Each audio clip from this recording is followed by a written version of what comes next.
पर वहीम नाज़रीन अस्सलाम वालेकुम, मैं हूँ इमरान वसीम। नाज़रीन, साबिक़ वज़ीर आज़म इमरान ख़ान के साबिक़ वफाकी काबीना के एक सीनियर वज़ीर ने चीफ जस्टिस ऑफ पाकिस्तान से ये कहा है कि हमें तो आप इलेक्शन की तारीख दे दें, लेकिन कप्तान के जो सियासी मुखालफिन हैं उन्हें आपने नहीं छोड़ना। अब ये ख़ान साहब की काबीना के कौन से सीनियर वफाकी वज़ीर हैं और उन्होंने चीफ जस्टिस से ये मुतालबा कैसे किया है, इसकी तफसीलात अभी कुछ देर में आपके साथ हम शेयर करेंगे। लेकिन इसके अलावा कुछ दीगर अहम डेवलपमेंट्स भी हुई हैं। कल जो चीफ जस्टिस ऑफ पाकिस्तान की जानिब से 2 ऑप्शन दिए गए, उन ऑप्शन को तो रात नवाज शरीफ ने जो प्रेस कॉन्फ्रेंस की, उन ऑप्शन को मुस्तरद कर दिया गया और कहा गया कि 3 रुकनी बेंच में 2 जजेस तो ऐसे हैं जो हमेशा हमारे खिलाफ फैसला देते हैं। तो जब बेंच एक्सेप्टेबल नहीं, जब बेंच काबिल कबूल नहीं, तो उनका फैसला भी काबिल कबूल नहीं होगा। लेकिन आज इसके साथ साथ वज़ीर आज़म शहबाज शरीफ की जानिब से आज लाहौर में जो हुकूमती इत्तेहादी सियासी जमातें हैं, उनका इजलास भी बुलाया गया। जब हम ये वीलॉग रिकॉर्ड कर रहे हैं, लाहौर में ये इजलास जो है वो जारी है वीडियो लिंक के ज़रिए, जिसमें वज़ीर आज़म शहबाज शरीफ भी हैं, नवाज शरीफ भी हैं, आसिफ अली ज़रदारी भी हैं, मौलाना फजल रहमान भी हैं, खालिद मकबूल सदीकी भी शरीक हुए हैं, चौधरी शुजात हुसैन के बेटे सालिक हुसैन भी शरीक हुए हैं। और इसकी जो अंदरूनी कहानी नाज़रीन सामने आई है, उसमें ये चीज़ें सामने आई हैं कि एक तो फुल कोर्ट बनाने का दोबारा से मुतालबा किया जाएगा और दूसरा ये कहा जाएगा चीफ जस्टिस ऑफ पाकिस्तान से कि आप तमाम सियासी जमातों को इस केस में फरीक बनाएं। और तीसरा ये कहा जा रहा है कि महाजराई से, इदारों के माबैन महाजराई से बचने के लिए जो मुज़ाकरात का ऑप्शन है, उसे भी खुला रखने पर जो है वो गौर किया गया है।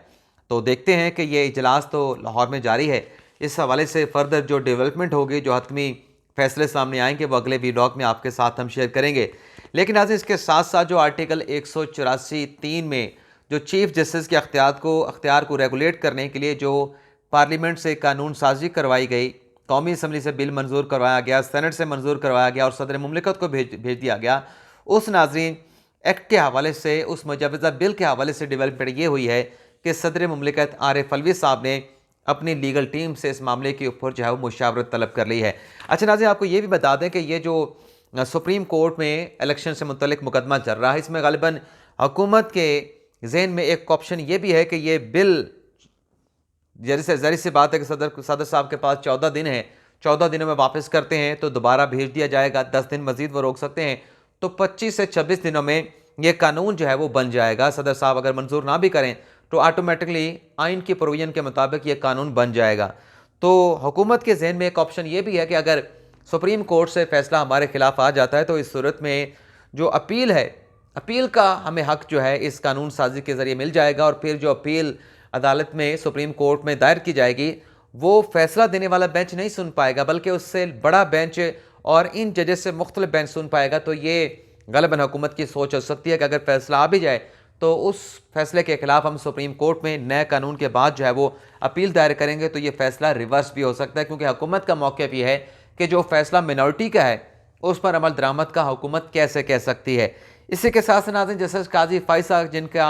कल अदालती कार्रवाई में जिक्र भी हुआ, चीफ साहब ने कहा कि जब हम उनका केस सुन रहे थे तो ना सिर्फ उन्हें पनिश किया गया, बाकी जो जजेस हैं सुप्रीम कोर्ट के, उन्हें भी पनिश किया गया। तो जस्टिस काजी फ़ाइसा के ख़िलाफ़ जो एक क्यूरेटिव रिव्यू इमरान खान साहब के दौर में सदर मुमलिकत आरिफ अलवी साहब ने दायर किया था, उस पर एतराज़ात लगे थे, क्योंकि एतराज़ इसलिए लगा था क्योंकि उसका कोई कॉन्स्टिट्यूशनल और लीगल स्टेटस नहीं था। क्योंकि सुप्रीम कोर्ट के फैसलों के मुताबिक एक मरतबा अगर नज़रसानी पे फैसला हो जाए, दूसरी नज़रसानी की दरख्वास्त जो है वो काबिल समात नहीं रहती। तो ये दूसरी नज़रसानी की दरख्वास्त हुकूमत की तरफ से दायर की गई थी, जिस पर एतराज़ात लगे थे कि आप ये दायर नहीं कर सकते। तो फिर उन एतराज़ात के खिलाफ अपील अलहदा मुतफ़र्रिक़ दरख्वास्त के ज़रिए दायर की गई, चैम्बर अपील दायर की गई। तो ये दोनों दरख्वास्तें, क्यूरेटिव रिव्यू और क्यूरेटिव रिव्यू के ऊपर जो एतराज़ात के खिलाफ अपील दायर की गई, चैम्बर अपील दायर की गई, इसे आज सदर मुमलिकत आरिफ अलवी की जानिब से जो अप्रूवल दी गई, उनके नाम के साथ, उनके टाइटल के साथ वफाकी हुकूमत ने दरख्वास्त दायर कर दी है कि ये क्यूरेटिव रिव्यू और एतराज़ात के खिलाफ जो चैम्बर अपील है, इसे हम वापस लेना चाहते हैं। पटिशनर ने, यानी सदर मुमलिकत आरिफ अलवी ने फैसला किया कि ये हमने चीज़ें वापस लेनी है, तो ये दरख्वास्त सुप्रीम कोर्ट में दायर हो चुकी है। अच्छा, जस्टिस काजी फ़ाइसा का नाज़रीन जिक्र आया है क्यूरेटिव रिव्यू का, तो यहाँ पे आपको एक और चीज़ का जिक्र करना जो कि पिछले वीलॉग में रह गया था, कि जस्टिस याहिया अफरीदी साहब का जो फैसला सामने आया है, जो जिसमें सुप्रीम कोर्ट ने हुक्म दिया था कि सदर साहब तारीख दे दें पंजाब के इलेक्शन की और KPK के गवर्नर अपने सूबे के इलेक्शन की तारीख दे दें, और उस फैसले की इम्प्लीमेंटेशन के हवाले से सुप्रीम कोर्ट में मामला पीठ तक जो है वो ज़ेर इल्तवा है। उसी केस में नाज़रीन आपको याद होगा कि एक सर्कुलर सुप्रीम कोर्ट की जानिब से जारी करके जस्टिस काजी फाइसा का जो फैसला था, जिसमें आर्टिकल 184(3) के मुकदमात पर कार्रवाई को फिलफौर जो है वो मौखर करने रोकने का हुक्म दिया गया था, उसे सुप्रीम कोर्ट के रजिस्ट्रार ऑफिस के एक सर्कुलर के जरिए जो है कहा गया कि वो फैसला नलीफाई होता है। 5 रुकनी बेंच का फैसला जो है वो तकवीत रखता है, वो बालातर है। तो ये जो ऑब्जर्वेशन है ये इसका जज साहबान के सामने सुप्रीम कोर्ट के केसेस के ऊपर इतलाक नहीं होता। अब ये सर्कुलर तो जारी हो गया। जो बात पिछले वीलॉग में करना रहेगी वो ये थी कि जैसे याहिया अफरीदी साहब का जो नया तफसीली तहरीरी फैसला आया है शॉर्ट ऑर्डर के बाद, मुख्तसर फैसले के बाद, उससे सूरत हाल तो वाज़ेह हो चुकी है। क्या जस्टिस का अपना याहिया अफरीदी साहब के इस नोट के बाद अब सुप्रीम कोर्ट ऑफिस के रजिस्ट्रार को ये सर्कुलर ऐसा नहीं जारी करना चाहिए कि क्या ये फैसला अब 4-3 का है, या फिर ये फैसला भी कह दिया जाए, या फिर कम से कम ये बता दिया जाए कि ये जो जस्टिस याहिया अफरीदी साहब का तफसीली तहरीरी फैसला आया है, ये फैसला किस केस में दिया गया है, किस केस में फैसला दिया गया है और इस फैसले को किस जगह पे एडजस्ट किया जाएगा। कम से कम ये सर्कुलर जो है सुप्रीम कोर्ट के रजिस्ट्रार को जारी करके ज़रूर बता देना चाहिए। अगर वो जस्टिस काजी फाइसा के फैसले को अपने सर्कुलर के जरिए नलीफाई कर सकते हैं तो कम से कम ये वजाहत भी आनी चाहिए, क्योंकि अदालत में जब भी ये सवाल पूछा गया, इस सवाल का जवाब नहीं आया। तो चलें रजिस्ट्रार के जरिए अगर ये वजाहत आ जाती है तो लोगों को क्लैरिटी हो जाएगी कि जस्टिस अख्तर मिनल्ला, जस्टिस याहिया अफरीदी के जो फैसले हैं इसी केस में तहरीक इंसाफ की दरख्वास्तों के ऊपर वो कहाँ पे स्टैंड करते हैं। लेकिन मुझे नहीं लगता कि अदालत में तो जवाब नहीं आया, मुझे लगता है कि सर्कुलर के जरिए भी ऐसा किसी किस्म का जवाब जो है वो नहीं आएगा। एडवोकेट अजहर सदीक साहब मुख्तलिफ केसेस में इमरान खान साहब के वकील रह चुके हैं। जुडिशल एक्टिविज़म पैनल के नाम से एक छोटी सी जो लीगल आप तंजीम कह लें वो भी चलाते हैं। इन्होंने नाज़रीन सदर मुमलिकत और वज़ीर आज़म को ख़त लिखा है और ये कहा गया कि लाहौर हाई कोर्ट ने जो 1990 से लेकर 2003 तक जो तोशाखाना के तहफ़ की तफसीलात को पब्लिक करने का कहा गया है, फौरी तौर पर तमाम डिटेल जो है वो पब्लिक की जाएँ। इसी के साथ नाज़रीन बुशरा बीबी साहिबा, इमरान खान साहब की अहलिया, उन्होंने नैब की जानिब से जो उन्हें 16 और 17 फरवरी को तलबी के नोटिस भेजे गए, उन्हें इस्लामाबाद हाई कोर्ट में चैलेंज कर दिया है और ये कहा गया है कि जब तक इस केस का इस्लामाबाद हाई कोर्ट में फ़ैसला नहीं हो जाता, जो नैब की तफ्तीश है उसको रोक दिया जाए और नैब की तफ्तीश को जो है वो इंक्वायरी में कन्वर्ट करने से रोक दिया जाए। इसी किस्म की दरख्वास्त जो है वज़ीर आज़म, साबिक़ वज़ीर आज़म इमरान खान ने भी कल इस्लामाबाद हाई कोर्ट में दायर की थी। तो ये भी एक डेवलपमेंट हुई है। अब आ जाते हैं नाज़रीन, ये जो तुन के रखने का एक स्टेटमेंट इमरान खान साहब की काबीना के साबिक़ वज़ीर का सामने आया है, इस पर आप नाज़रीन के साथ तफसीलात शेयर करने। वैसे नाज़रीन सुप्रीम कोर्ट में मुकदमा चल रहा है इलेक्शन के हवाले से, कल उसमें अटॉर्नी जनरल साहब ने जैसे बताया था कि हमें 1475 अरब के खसारे का सामना है और 170 अरब जो है वो कैपिटल अकाउंट में खसारे का सामना है। आज कुछ मज़ीद एदाद-ओ-शुमार सामने आए जिसमें यह कहा गया है कि मार्च के महीने में, आज 1 अप्रैल है, मार्च के महीने में जो टारगेट था 727 अरब जमा करने का, उसमें 64 अरब का खसारा आया है और 727 की जगह 663 अरब जो है FPR जो है वो कलेक्ट करने में कामयाब हुआ है। फुल कोर्ट के हवाले से नाजरीन जो चीज़ें चल रही हैं, अभी जैसे मैंने बताया कि इत्तेहादियों का इजलास भी चल रहा है, इस पे नाजरीन जो वज़ीर आज़म साहब की काबीना के एक साबिक़ वज़ीर हैं खुर्शीद शाह साहब, अपना शेख रशीद साहब, उनका नाज़रीन बयान सामने आया जिसमें उन्होंने ये कहा है कि ये जो इलेक्शन में ताख़ीर करना चाहते हैं, इनका मतलब ये है कि ये चाहते हैं कि चीफ जस्टिस ममता बंदयाल साहब रिटायर्ड हो जाएँ और सदर आरिफ अलवी साहब रिटायर हो जाएँ, उसके बाद ये इलेक्शन कराना चाहते हैं। चंद रोज़ पहले मैंने उनसे हाई कोर्ट में ये सवाल पूछा था कि शेख साहब आप ये बताएं, और कल भी मुझे सुप्रीम कोर्ट में मिला कि ये सब कुछ करवा रहे हो, ये तुम करवा रहे हो, तुम जो कहते हो वो हो जाता है। वैसे मैं जो खबर देता हूँ दोस्त कहते हैं कि वो खबर सही नहीं होती, लेकिन शेख साहब ये कहते हैं कि तुम जो कहते हो वो हो जाता है। मैंने कहा कि अमीनुद्दीन खान साहब छोड़ जाएंगे, अमीनुद्दीन खान साहब ने छोड़ दिया, बेंच में रफड़ पड़ेगा, बेंच में रफड़ पड़ा, अमीनुद्दीन खान साहब अपना मंदुखिल साहब भी छोड़ गए, और अभी जैसे याजुल हसन साहब पे एतराज़ आना है, एतराज़ उठेगा। और जैसे नवाज शरीफ ने कल कहा अपनी प्रेस कॉन्फ्रेंस में कि 3 रुकनी बेंच काबिल कबूल नहीं, 2 जजेस जैसे हमारे खिलाफ फैसला देते हैं, तो आप अंदाज़ा कर सकते हैं कि चीज़ें किस जो है वो ट्रैक के ऊपर चलें। लेकिन बहरहाल शेख रशीद साहब ने कहा है कि मैं चीफ जस्टिस के साथ खड़ा हूँ, हम चीफ जस्टिस के साथ खड़े हैं। और फिर उन्होंने कहा कि चीफ जस्टिस के इस्तीफ़ों की खबरें सारी रात उड़ाई गई, सारी रात चलाई गई, और ये जो शेख साहब की बात है कि चीफ साहब के इस्तीफे की खबरें चलाई गई, ये ग़ालिबन किसी ने खबर चलाई नहीं थी, उड़ाई नहीं थी। मारूफ एंकर कामरान खान साहब का ट्वीट था जिसमें उन्होंने कहा था कि मौजूदा हालात में जो कॉन्स्टिट्यूशन बहरान पैदा हुआ है, इसमें चीफ जस्टिस उमरता बंदयाल साहब को रिज़ाइन कर देना चाहिए या फुल कोर्ट बनाने की भी उन्होंने बात की। तो ये यानी रिज़ाइन करके आप मामला जो है वो जस्टिस काजी फाइसा के सपोर्ट कर दें, ये कामरान साहब ने बात की। अब ये शेख साहब ये कहते हैं कि चीफ जस्टिस उमरता बंदयाल साहब हैं, उनके इस्तीफे से मुतल्लिक़ खबरें चल रही हैं, लेकिन वो इस्तीफ़ा ना उन्होंने दिया है ना उन्होंने देना है, बल्कि उन्होंने ये कहा कि उनके खिलाफ जो कंपेन प्रोपेगेंडा किया जा रहा है वो फ़तेह मोहम्मद बंदयाल का बेटा है और वह सबको तून के रखेगा।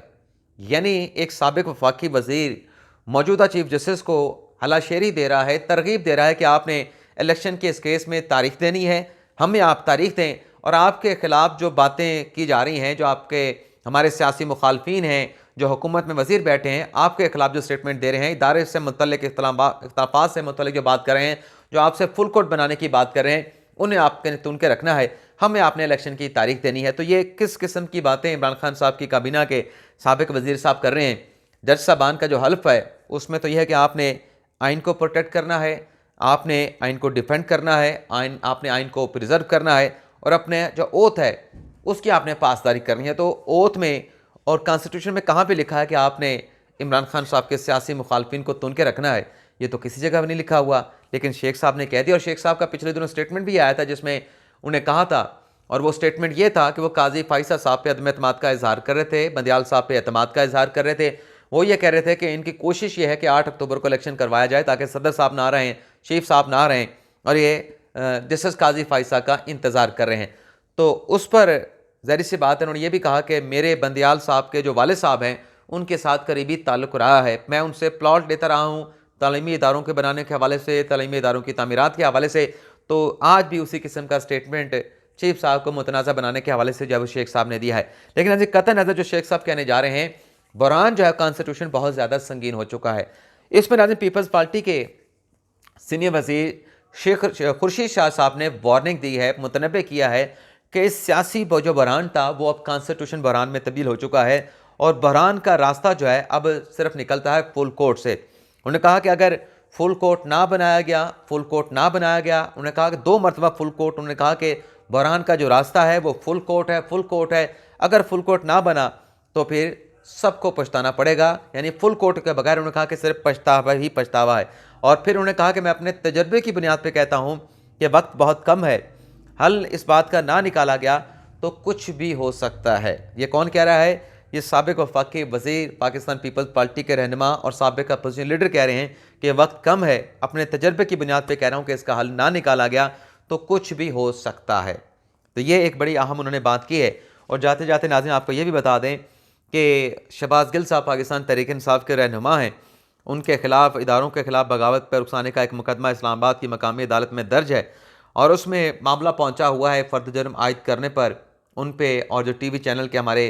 साफ़ी भाई हैं इमाद यूसुफ साहब, हमारे सीनियर भी हैं, हमारे बड़े भी हैं,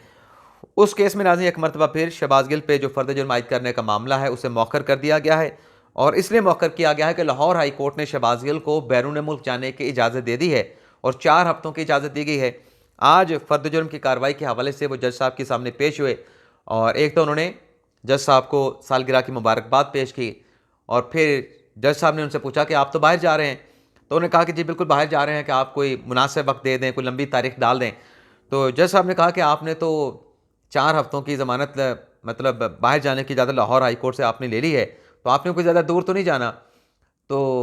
शहबाज गिल साहब ने कहा कि दूर तो जाना है। तो जज साहब ने कहा कि दूर जाना है लेकिन आपने पैदल तो नहीं जाना, जहाज़ पर जाना है। तो मई तक जो है इस केस की समाअत को, जो शहबाज गिल साहब का मुकदमा है, इसको मई तक जो है वो मुलतवी कर दिया गया है। इसके अलावा नाज़रीन कुछ और ख़बरें भी हैं, लेकिन वो फिर अगले वीलॉग में बाकी की जो डेवलपमेंट चल रही हैं वो अगले वीलॉग में आपके साथ शेयर करेंगे। लेकिन आपको बता दें कि जो साबिक वज़ीर-ए-आज़म इमरान खान और बिशप की नैब तहकीकात के हवाले से जो दरख्वास्तें हैं, यानी अभी जिसका मैंने जिक्र किया, उन्हें समाअत के लिए मुकर्रर कर दिया गया है। Chief justice Aamir Farooq, justice Saman Rifat Imtiaz पर साहिबा पर मुश्तमिल बेंच बना दिया गया है, जो पीर के रोज़ जो है 2 रुकनी बेंच जो है इमरान खान और जो बुशरा बीबी साहिबा हैं उनकी दरख्वास्त के ऊपर जो है वो समाअत करेगा। इजाज़त चाहते हैं। अल्लाह ताला हम सब का हामी नासिर हो। आप तमाम दोस्त, तमाम भाई बहनें, बुज़ुर्ग जो है अपनी ढेर सारी दुआओं में याद रखिएगा। अल्लाह हाफ़िज़।